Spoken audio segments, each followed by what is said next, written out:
Hei bro, kenapa pusing sekali saya lihat? Iya pusing ini bro.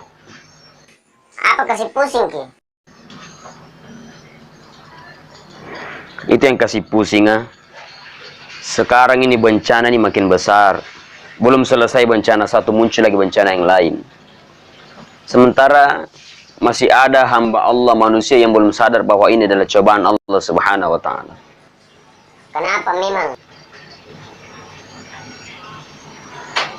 Orang dilarang keluar rumah, masih tetap keluar rumah. Diminta hanya beberapa sehari saja di rumah, tidak mau tinggal di rumah.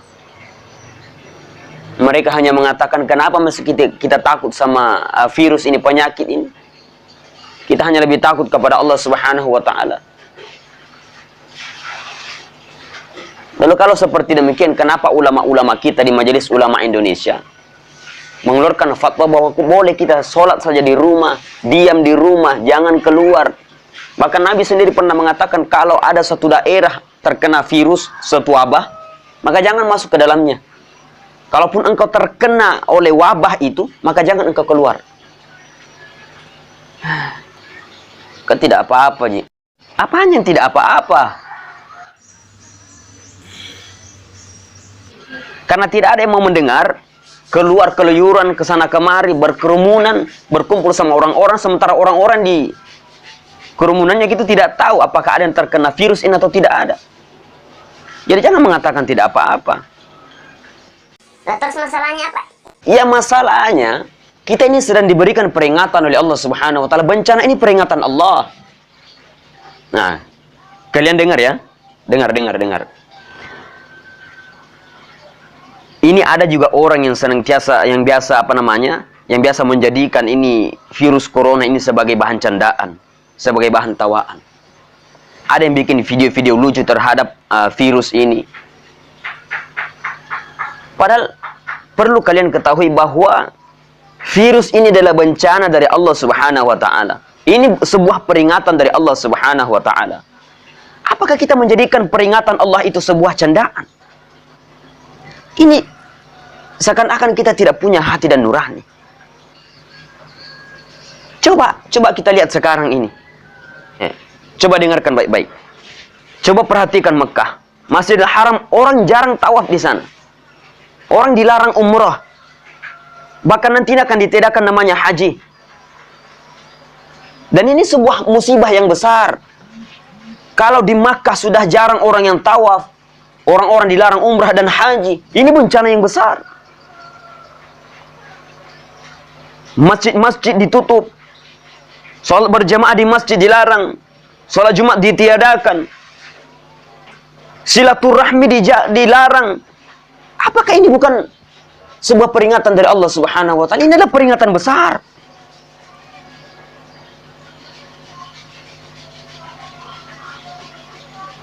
Maka saudara-saudaraku, tolong dengarkan. Apapun yang ulama katakan kepada kita, dengar.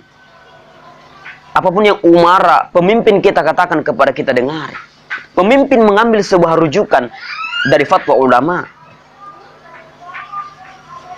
Maka dari itu saudara-saudaraku, tolong ini jaga. Ini adalah peringatan bencana besar dari Allah Subhanahu wa Ta'ala. Saudara-saudaraku semua, mari kita menjadikan ini semua adalah sebagai pelajaran yang besar di dalam kehidupan kita. Jangan menganggap remeh bencana ini. Ini adalah bencana yang terbesar di kehidupan kita. Berapa lama kita hidup di dunia ini belum pernah kita dilarang untuk sholat Jumat. Belum pernah ditiadakan sholat Jumat, sholat berjamaah di masjid. Masjid-masjid ada yang ditutup. Ini bencana yang besar. Saudara-saudaraku semua, jangan memikirkan ego sendiri. Jangan memikirkan kepentingan pribadi. Pikirkan orang-orang yang banyak di sekitar kita. Pikirkan keselamatan kita semua. Yang lebih dahsyatnya lagi, bencana yang dahsyat terjadi, Allah tumpahkan seluruh isi bumi ini. Allah jatuhkan seluruh isi langit. Kemudian seluruh penghuni muka bumi ini tidak ada yang selamat. Maka perlu teman-teman ketahui pada saat itu Allah Subhanahu wa Ta'ala menutup pintu taubatnya. Bagaimanapun kita berteriak kepada Allah untuk memohon ampunan kepada Allah Subhanahu wa taala, Allah sudah tutup lembaran maaf untuk manusia. Maka saudara-saudara, sebelum ini terjadi, mari kita jaga. Kita dengarkan ulama kita. Kita laksanakan apa yang dikatakan oleh pemimpin-pemimpin kita. Dan mudah-mudahan pemimpin-pemimpin kita ini adalah pemimpin yang saleh. Mudah-mudahan Allah Subhanahu wa taala ridho terhadap kita semua, dan Allah mengampuni segala kemaksiatan-kemaksiatan yang terjadi di muka bumi ini. Dan Allah turunkan ampunannya ke atas muka bumi ini, dan insya Allah mudah-mudahan angkat segala bencana yang dahsyat di muka bumi ini. Allah angkat virus ini, Allah angkat bencana-bencana di muka bumi ini. Amin ya rabbal alamin. Mudah-mudahan apa yang saya sampaikan ini dapat menjadi bahan renungan kepada kita semua, terutama kepada diri pribadi saya. Mohon maaf atas segala kesalahan dan kekhilafan dalam penyampaian saya. Semoga Allah Subhanahu wa taala mengampuni kita semua dan memberikan berkah dan ridhanya kepada kita. Wabillahi taufiq. Wassalamualaikum warahmatullahi wabarakatuh.